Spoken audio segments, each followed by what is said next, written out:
وعلى آله وصحبه ومن والاه. رب اشرح لي صدري ويسر لي أمري واحلل عقدة من لساني يفقهوا قولي. أما بعد، أحب في الله, tukiendelea na jalsa yetu. Jana tulielezea masail ya mtu kufurahi kwa sababu ya kupata rahma na huda, uongofu utokao kwa Allah subhanahu wa ta'ala, na tulitaja kwamba uongofu na rahma ni yale mawaidha ambayo yako ndani ya kitabu cha Allah tabaraka wa ta'ala.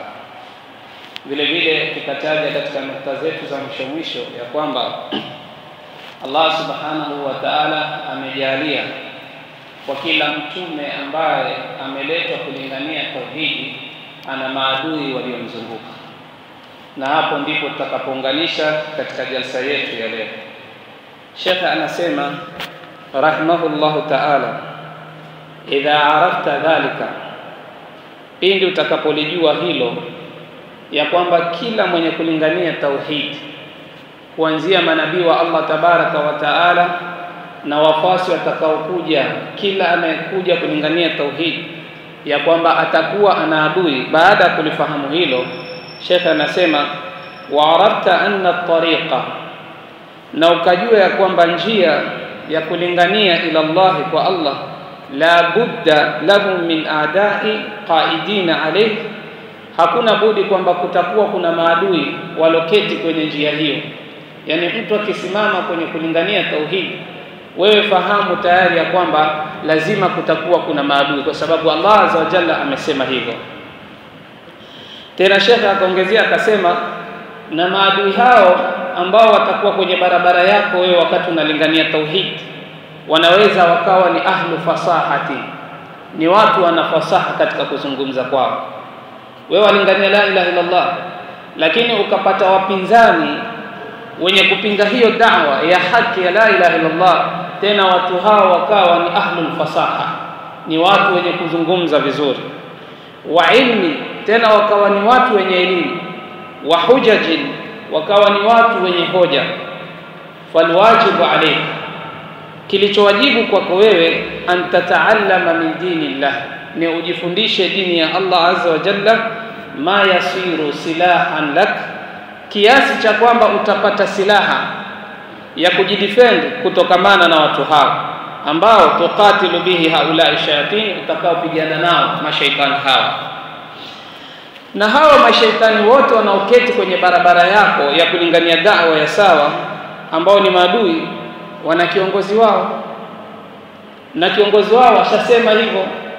Allah subhanahu wa ta'ala anamtaja kiongozi wao katika Qur'an, katika suratul A'raf, habari ya Iblis wakati anafanya hiwar na Allah subhanahu wa ta'ala. Tunakifahamu kisa cha Nabii Allah Adam alayhi salatu wasalam, kwamba Iblis alimshawishi Adam pamoja na mke wake katika kulila tunda, aliwatelezesha, aliwatia wasiwasi. Baadaye Iblis alayhi laana akawa ni mwenye kufukuzwa katika rahma ya Allah katika janna. Allah subhanahu wa ta'ala alipokuwa anamtoa Iblisi katika janna, Iblisi aliomba ofa kwa Allah azza wa jalla, akamwambia Allah, andhirni ila yaumi yub'athun, mimi nipatie muda nisife, nipate muhula mrefu zaidi.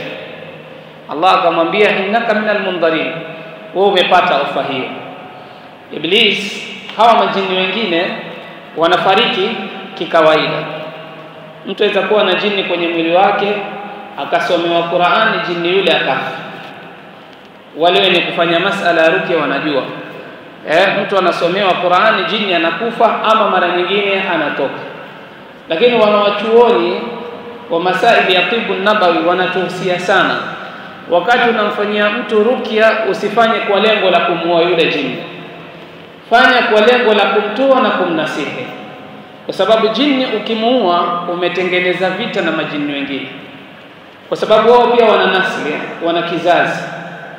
Na haya yamepokewa kwenye vitabu, katika kitabu As-Sarimul Battar, Ibn al-Qayyim imenukuliwa pale na Abdul Wahid Abdul Salam Bali Asema kuna mwanamke aliwahi kufanywa rukia akatolewa jini, kisha baada ya muda fulani akasumbua vile vile. Sasa yule jini alokuja wakati mwingine alipopanda kwenye kichwa cha mwanamke yule akaojiwa, sisi tuliwatoa nyinyi, akasema hapana, mimi ni mjomba wake. Hapa kulikuwa kuna na binti yetu alikuwa ameweka ni makazi yake kwenye mwili huu, nyinyi mkamuua, na sisi hatukubali kuuliwa, kila tukiuliwa tuna revenge. Ndio wanachuoni wakasisitiza sana wenye kuwafanyia rukia wasiwafanyie watu kwa lengo la kuua wale majini, mpaka iwe amekataa kabisa. Sasa majini wengine hufa, lakini Allah azza wa jalla amempatia Iblis muhla, au tunasema mudda au dahar, amepewa muda mrefu wa kuishi mpaka siku kitakaposimama kiyama, Ibilisi ndio atatolewa roho yake. Hii ni ofa amepewa na Allah azza wa jalla. Baada ya kupewa ofa hii akamwambia Allah, fa bima aghawaitani, kwa kuwa umenifanya mimi ni katika wapotevu, watu wabaya, la aqudanna lahum sirataka almustaqima, mimi nitaketi kwenye njia yako iliyonyooka. Njia ya Allah iliyonyooka ni aqida, ni tauhid. Anamwambia nani? Allah azza wa jalla, kwamba mimi nitaketi kwenye njia yako iliyonyooka. Kwa lengo gani? La thumma laatiyannahum min baini aydihim, kisha niwaendee hawa waja wako ambao wako kwenye kufata haki mbele yao, wa min khalfihim, nienda na nyuma yao, wa an aymanihim, kuliani kwao, wa an shamailihim, na kushotoni kwao, wala tajidu aktharuhum shakir, na wala hutawapata wengi katika hao ni wenye kushukuru. Manake mtu kushukuru ni kusimama kwenye ibada ya Allah. Na hizi aya zikaendelea, Allah baadaye alimwambia Iblisi ya kwamba waja wangu utawazunguka kweli na utawakotoa, utaketi kwenye barabara zao ili wasiende sawa sawa, lakini waja wangu ambao wana ikhlas wewe hutawaweza. Shekhe kuleta aya hii ni kutuonesha ya kwamba wakati mtu anafanya tauhid, anafanya ibada, anafanya da'wa ya kulingania watu kwenye tauhid, kutatoka watu wengine ambao ni ahlu fasaha, watu wanajua kweli kuzungumza. Akizungumza watamani aendelee kuzungumza. Ahlul ilm watatokea watu wana maarifa, lakini elimu zao hizo watakazokuja nazo kuipinga tauhidi sio elimu za sahihi. Kutatokea na watu wengine watakuwa wana hujja. Sasa na hizi hujja huwa ziko mara mbili, kuna hujjatun aqliya na kuna hujjatun naqliya. Hujjatun naqliya ni qala Allah qala Rasul, tuweza kuongeza na aqwalu ulama, ndio zinaitwa hujjatun naqliya. Alafu kuna hujjatul aqliya, hoja za kiakili, na hizi zote Muislamu anatakiwa awe nazo. Uwe na hoja za kidalili na uwe na hoja za kiakili. Mara nyingine wewe waweza kuja kujadiliwa kuhusu masala ya kiakida, ikawa jawabu linalofaa kutolewa hapo ni akili yako tu izunguke. Al-Imam Abu Hanifa An-Nu'man Rahti rahimahullah ta'ala alivamiwa na mustashriqun wakati fulani. Wale mabwana wakamwambia Imamu Abu Hanifa, sisi hatuamini kwamba huu ulimwengu kuna anayekupeleka. Sisi hatuamini kwamba huu ulimwengu kuna anayekupeleka. Abu Hanifa akamwambia, hizo ni fahamu zenu, mimi naamini ya kwamba kunaye anayekupeleka ambaye ametuumba sisi na ameomba na nyinyi. Jamaa wakataka munakasha, majibizano ya wazi kwa wazi. Hili jambo liko kwenye Uislamu lakini lina nidhamu zake. Lakini nasaha sana za wanaochuoni walikuwa wanatukataza kwamba tusipende sana kufanya munakasha au munadhara wa wazi kwa wazi. Tufanye kama vile walivyokuwa wakifanya salafuna salih. Wewe umeliona jambo fulani haliko sahihi kulingana na mafahimu zako na Qur'ani na Sunna, na mimi naliona liko sawa, lete hoja zako, faatu burhanakum, leteni hoja zenu na mimi lete zangu, alafu tuziweke kwenye mizani. Yule ambaye atakuwa amepatia ahlan wa sahlan, aliyefeli ahlan wa sahlan. An-Nu'man ar-Rahti rahimahullah ta'ala akamwambia wale mabwana, sawa, kama mnataka hivyo tukutaneni kesho. Wale jamaa wakajipanga na lengo lao, wanaenda kumshinda Abu Hanifa. Walipofika pale akamwambia, tumefika sisi, munadhara uanze. Abu Hanifa akamwambia, kabla tuanze munakasha, mimi nataka kuelezea jambo ambalo leo limetoka la ajabu. Ile jambo halijawahi kutokea siku za nyuma, lakini leo usubuhi ya leo limetokea. Mwambie Abu Hanifa, eleza nini? Abu Hanifa anawaambia, leo bana kumekuja Bukhara, ile meli kubwa ambayo imebeba chakula. Lakini hii meli imekuja mpaka bandarini, ikashukisha mizigo yote. Lakini hakukuwa na nahodha. Meli ilikuja yenyewe, ikafika bandarini, ikatoa mizigo yote, ikaweka pale kwenye bandari. Wale mustashirikuna wakamwambia, kwa kweli leo umedhihirisha kwamba wewe Abu Hanifa huna akili. Kivipi zina akili? Inawezekanaje meli ije yenyewe peke yake, ije itue kwenye bandari, ishukishe mizigo yake, na hakuna anayepeleka meli? Sijui tuelewana hapa. Hii ni hujjatun aqliyah. Walikuwa wahitaji dalili, manake Imamu Abu Hanifa ashaangalia, hawa nikiwatolea aya, nikiwatolea hadithi tutasumbua na bure hapa. Kwa hivyo tutumie nini? Akili zetu za kuzalia. Wale mabwana wakakataa kabisa, akasema hilo haliwezekani, lazima meli iwe na nahodha. Abu Hanifa akawaambia, ikiwa meli ni lazima iwe na nahodha, na ni kitu kidogo tu ambacho chatembezwa kwenye bahari kubwa, je, hii bahari ambayo iko kwenye dunia na mbingu na wanadamu na wanyama wote, hivi watajiendeshaje wenyewe kati wameumbwa? Kwa hivyo bila shaka ikiwa jahazi lahitaji nahodha, vile vile ulimwengu pia unahitaji nahodha. Ikawa Abu Hanifa ni katika walioshinda, akawashinda wale mustashirikun. Ikawa hii ni hujjatun aqliyah ambayo Muislamu aweza kuitumia. Na hata wako wengine mustashirikuna walimvamia mmoja katika vijana ambaye alikuwa ni ami, hakusoma, ni mtu kawaida. Wakawa wanahojiana kuhusiana, je, Mungu yuko ama hayuko? Wala wanasema hakuna Mungu. Sikuna watu mpaka leo, watu wa sayansi hawa wanasema hakuna Mungu, kwa sababu wao wanaamini Mungu lazima vitu vitano vijue, zile alhawasul khams. Lazima mkono unaweza kukishika kile kitu, ndio dalili ya kupatikana kwa kitu. Jicho limeona, ama ulimi wako umetest, tumeelewana, ama sikio lako, zinaitwa alhawasul khams.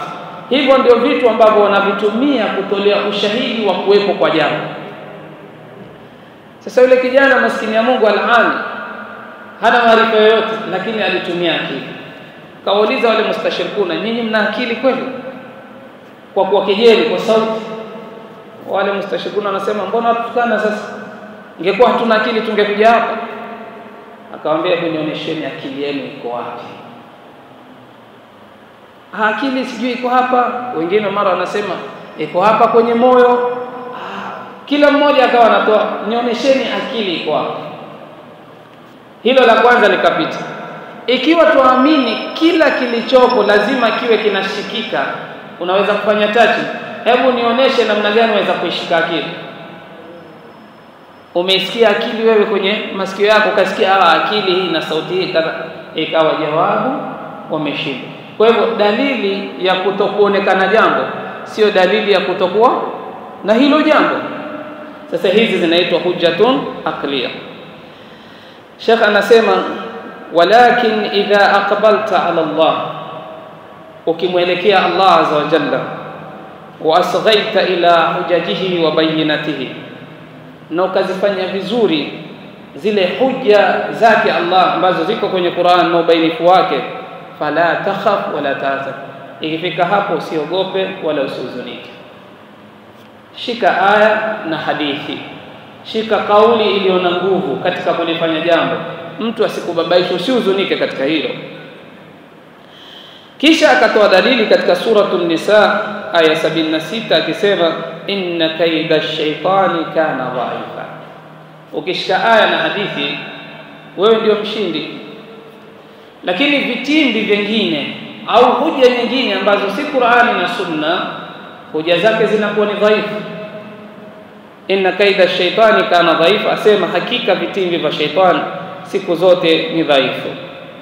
Akasema wal'ami min almuwahhidin, mtu mmoja ambaye hakusoma lakini ana imani swafi, akida yake ni swafi, yaghlibu alfa min ulamai haula almushrikin, ana uwezo wa kuwashinda wanawachuoni 1000 wa kishirikina. Mtu mmoja ambaye hakusoma dini lakini akida yake ni swafi. Tukisema akida yake ni swafi, maana yake nini? Ameamini zile aksamu tauhidi thalatha.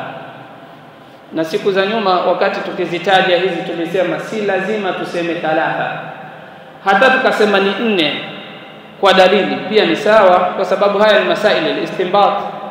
Ndio maana Sheikh Muhammad Zainu katika kitabu chake cha aqida aliweka sampuli za tauhidi ni 4. Sema kuna tauhidul uluhiyya, tauhidul rububiyya, tauhidul asma'i wa sifat na tauhidul mutabaa. Amezitaja ngapi? 4. Na ni sawa kwa sababu amechukua dalili. Kwa hivyo hata kama mtu akusoma, lakini hizi aksamu tauhidi 3 mtu azifahamu. Tauhidul uluhiyya, umpokeshe Allah kiibada, ibada isifanywe isipokuwa kwa ajili ya nani? Ya Allah. Tauhidur rububiyya, umpokeshe Allah kwamba yeye ndio mtendaji. Mvua inaponyesha, riziki ya mwanadamu anayetoa nani? Ni Allah. Umpokeshe kwa majina yake. Tauhidul asma wa sifat, Allah azza wa jalla ana majina na majina haya afaa kuombewa yeye. Umpokeshe Allah subhanahu wa ta'ala katika tauhidul mutaba, maana yake ujitahidi katika kufuata sunna. Jambo hili mtume alikuwa akilifanya na wewe unajitahidi unalifanya, katika mavazi, katika kula, katika ibada za sunna kama kufunga na nyinginezo. Hii ndiyo maana yake. Asema mtu mmoja ambaye hakusoma lakini ana akida safi, ana uwezo wa kuwashinda wanawachuoni 1000 wa kishirikina. Fajundullahi humul ghalibun bilhujjati wal lisan, askari wa Allah ndio washindi kwa hoja, yani kwa dalili, wal lisan, na kwa kutumia ulimi vile vile. Kama annahum humul ghalibuna bisayfi wasilah, kama walivyo wao wana uwezo wa kushinda kwa panga na vyembe, basi vile vile yule ambaye hakusoma ana uwezo wa kushinda kwa hoja zilizo wazi na kwa ndimi ambazo Allah azza wa jalla amemkomaza kwazo. Akasema Sheikh, wa innamal khawf, hakika khawf ala almuwahhid, kwa yule ambaye yumpokesha Allah azza wa jalla. Yani sisi tunatakiwa tuwe na hofu kwa yule ambaye anampokesha Allah kivipi? Alladhi yasluqu at-tariq, ambaye yajitahidi kufuata njia ya sawa, walaysa ma'ahu silah, lakini hajabeba silaha. Kwa hivyo silaha muislamu anatakiwa uzibebe. Mimi katika siku za nyuma, bado ni mdogo, hawa watu wanaitwa wasabato walikuwa wanaingia sana maeneo haya. Siku hizi kidogo wamekimbia, lakini ukitembea sehemu za baadhi ya huko mashambani wanazunguka sana. Na mimi wanawahimiza sana ikhwa, tuketi tukakavoketi katika miji yetu hii, lakini pia tuwe na fikra ya kusambaza dawa katika miji mingine ya huko mashambani. Watu wanapitia changamoto nyingi sana. Huyu msabato kwenye vile vitabu vyao vya kufanya dawa, so wanazunguka na zile vitabu, wana vitabu, alafu wana flyers zao zile, wameandika masaili ya kimungu pale. Asa mmoja alikuwa ameandika suratul Fatiha, suratul Maun, afwan, imeandikwa suratul Maun kwa lugha ya Kiarabu na kwa lugha ya Kiswahili na translation yake. Najua jamaa wanasoma siku hizi, sisi kama hatusomi, wao wanasoma kweli. Basi akawa ananisomea aya katika suratul Maun, fawailun lilmusallin, alafu imewekwa in bracket hapo, alafu ikatranslate fawailun lilmusallin, wale wao wenye kuswali. Kasimama hapo. Hicho kipande cha aya kinaweza kumfanya Muislamu akatoka kwenye Uislamu, sio? Hicho kipande cha aya anasema ole wao wenye kuswali. Alafu kaniuliza, kijana unaenda wapi? Naambia naenda msikitini. Unaona aya hii, aya inahadharisha watu wenye kuswali swali. Kwa hivyo wewe enda kuswali, sio ikiwa kumetangulizwa na neno wailun. Na wanafasaha wailun wamefasiri wanaochuoni ni wadun min wadi jahannam, ni jangwa katika majangwa ya moto. Yani Allah akisema wailun huwa ameweka onyo kubwa sana. Ukilifanya hilo jambo ina maana unaenda wapi? Sasa kama Mungu wenu mwenyewe amekuonyeni kwamba msiswali swali, wewe enda wapi kuswali ndugu yangu? Sio enda kutafuta moto mwenyewe. Kaambia hiyo ni aya ya Qur'ani hiyo. Naambia hii ni aya ya Qur'ani. Nikamwambia hebu ianze mwanzo wa sura hajui. Hebu maliza basi sura. Pia hajui. Naambia acha nikumalizie sura alafu utaeleza zaidi. Naambia hii sura, hii aya wewe kwanza umeikata. Umemkosea Mungu wako. Sababu Mungu wako kwenye injili yenu amewakataza msifanye khiana, na wewe kwanza umefanya khiana. Kwanza umenipatia kipande cha aya huko kamilisha. Na si wao peke yake, hata wako mashehe katika upande wetu, katika huu upande wetu wa Uislamu, wako mashehe ambao hawako kwenye manhaji ya sunna sawa sawa. Wao pia hutumia vipande vya aya, ukichukua kidogo alafu akakutatiza.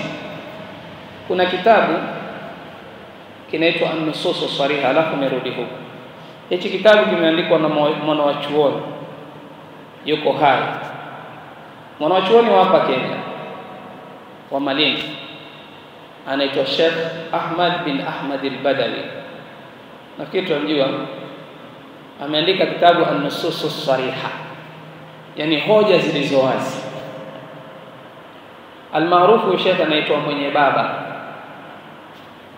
Allah amehifadhi, amuongoze, atuongoze na sisi. Kuna mlango ameeleza swala la kujenga makaburi, yani kuweka kaburi ndani ya msikiti, kwamba kuweka kaburi ndani ya msikiti ni jambo jaiz, ni jambo jaiz, linafaa. Wacha kaburi kuja ndani ya msikiti, wewe waweza kuhamisha msikiti ukaenda kuujenga kwenye kaburi kwa sababu tabarukan. Pengine yule mtu aliyozikwa pale ni mtu mzuri, alikuwa mtu mwema, kwa ajili ya kutafuta baraka zake. Sisi tuelewana. Hili jambo kwenye akida za Ahlus Sunna wal Jamaa ni jambo halifai. Sheikhul Islam Ibn Taymiyyah ameandika kitabu kabisa mwanzo mpaka mwisho, takriban kurasa 360 hivi kama sijakosea, akielezea uhatari wa kujenga msikiti kwenye makaburi na kwa dalili. Lakini Sheikh nafikiri labda katika kuteleza kibinadamu akachukua kipande cha aya kutoka kwenye suratul Kahf, lanattakhidanna masjida. Hicho kipande pekee yake, lao angelianza aya mwanzo ingelikuwa hakupata hoja, na akimaliza aya pia hakupata hoja. Sio, naelewa. Waqala alladhina, nikumbusha aya, waqala alladhina ghulibu ala, waqala alladhina ghalabu. Tufahamiana, lao ataanza aya mwanzo hoja yake itavunjika, na akianzia alipopaanza akienda mbele pia hoja yake, kwa sababu hii siyakul kalamu inaelezea watu fulani. Kisa cha ashabul kahf, sio wale watu baada ya kwamba walidhihirika wamelala kwa miaka mingi, kisha baadaye wakafariki. Wale watu ambao mambo yao yalikuwa hayakunyoka ndio wakaomba, kama ingelikuwa inawezekana tungelifanya nini msikiti hapa. Lakini shehe akachukua kipande kimoja tu, lanattakhidanna masjida, tufanye msikiti au tujenge msikiti au tutengeneze msikiti. Ikawa ni dalili tayari amesimamia kwenye kujuzisha kuweka makaburi ndani ya nini ambayo sio sahihi. Sasa hizi aya ukizisoma kwa ukamilifu, mara nyingine yaweza kuwa ulikuwa una lengo fulani ambalo sio sahihi, ukajiradi wewe mwenyewe. Sasa yule bwana akamwambia, tukisoma hii suratul Maun tutapata jawabu.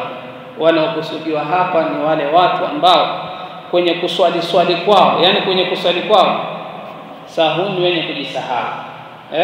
Yani wanaswali, mara mtu anaswali asubuhi alfajiri, haswali tena mpaka wiki ijayo, kama alivyosema Ibn Abbas radhiallahu ta'ala anhu katika kutafsiri aya hii. Yasema maana ya aya hii ni mtu anaswali salatu dhuhri wakati wa alasiri na anaswali salatu alasri wakati wa maghrib, yani anarusha zile nyakati za swala.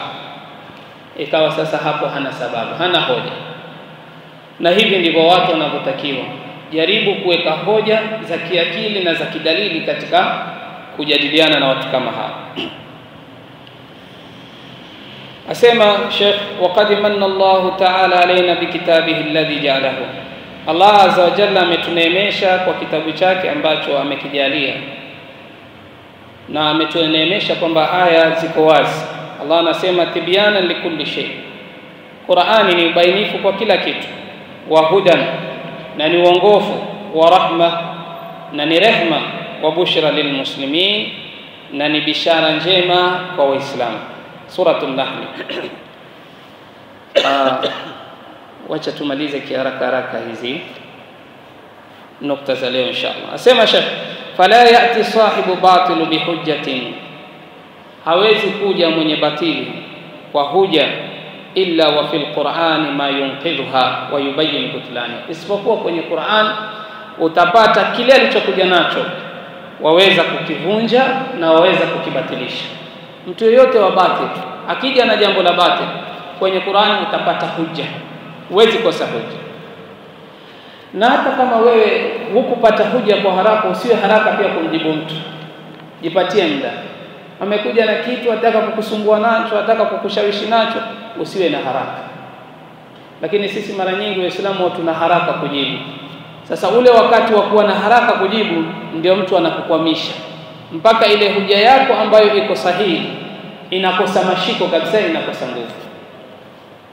Kama qala ta'ala, kama alivyosema Allah tabaraka wa ta'ala, wala ya'tunaka bimathalin, hawa mushrikini, hawa watu wakosefu, watu wa batil, ahlul batil, hawakukujia wewe Muhammad kwa mifano ya hoja yoyote, illa ji'naka bilhaq, isipokuwa sisi tumekuletea wewe twaja kwako kwa haki, tunakupatia hujja ambao zina nguvu. Wa ahsana tafsira, na tunakupa tafsiri iliyo nzuri zaidi. Nafikiri ahibba fillah tutasimamia hapa, alafu katika jalsa inayofuatia tutakuja kueleza vitu viwili muhimu. Kuna kitu kinaitwa muhkamat na kuna kitu kinaitwa mutashabihat, ambavyo ni vitu vinatumika sana katika masail ya kupinga haki au ya kupinga da'wa ambayo ni haki. Allah tujalie kwa haya min alladhina yastami'una alqawla fattabi'una ahsana.